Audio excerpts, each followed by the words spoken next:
Nanggaling na naman po tayo ng segunda mana at ito po, nakakuha na naman po ako ng 7 DVD. Yan po sila oh. At yung 4 dito Japanese horror, hindi pala Japanese horror, English din po siya, kaya lang made in Japan po ito, parang Japanese DVD po ito. Yan po, sige, isa-isayin na po natin. The Room, ito po, wala po ko idea dito sa movie na to.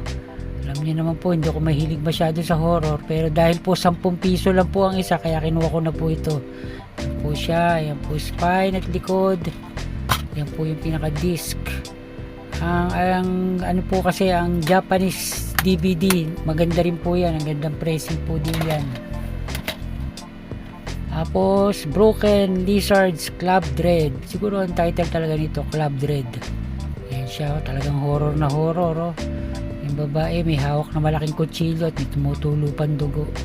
Ito po yung spine at likod at ang loob niya, ito po yung pinaka disc, may artwork siya, tapos yung mga insert niya, yan, tapos meron din po palang artwork yung pinaka loob ng cover oh.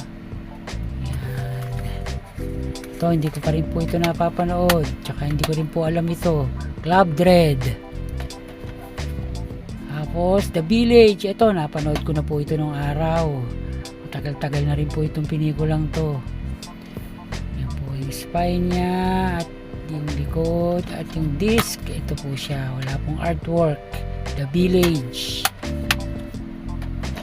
Tapos ano to, yung The Exorcism of Emily Rose, ito hindi pa rin po ito napapanood.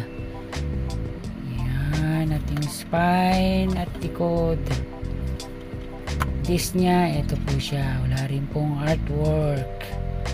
Yan, The Exorcism of Emily Rose. Tapos Hamburger Hill, ito po, matagal na po ako naghahanap nito. Sana nga naging Blu-ray na to eh. Talagang hinahanap ko po ito. The War at Its Worst Men at Their Best. Tsaka po itong Hamburger Hill, dito po ito kinunan sa Pilipinas. Kaya okay po ito. Napakatagal na rin po nitong movie na to, pero maganda po ito. Tapos Plan B, kay Diane Keaton.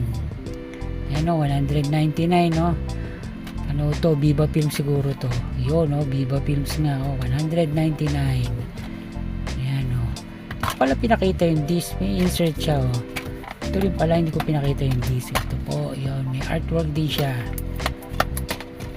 Plan B.